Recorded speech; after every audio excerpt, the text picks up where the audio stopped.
We looked at two levels, and at the macro level, we are looking at the role of the states and how they are financing on one side, and on another side, how these entities, so mercenary-related actors and private military and security companies in some cases, how they're financing themselves. So that would be the micro level that we took a closer look at. We also took a look at the micro level, how they are paid. So we were looking at how these individual mercenaries or fighters on the ground were paid. When they are recruited, what kind of the benefits they're promised. They're often offered other benefits and not only salary.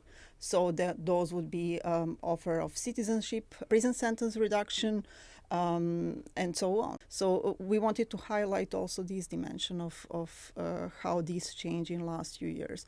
The report, of course, highlights how this financing of mercenaries also has an impact on human rights and sustainable development and humanitarian activity and law.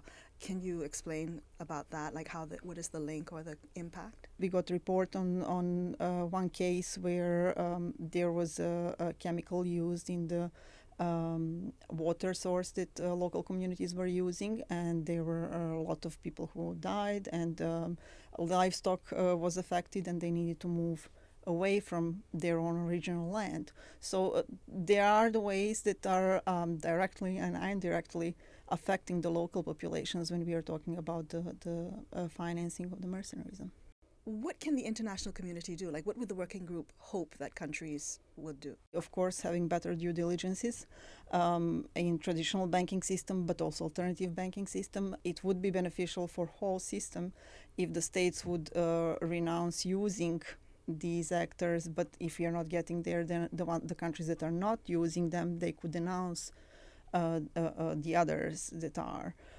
And that bringing to the justice and protecting the human rights defenders who are trying to disclose these cases, also to have compensations to the populations that are affected would be a good start.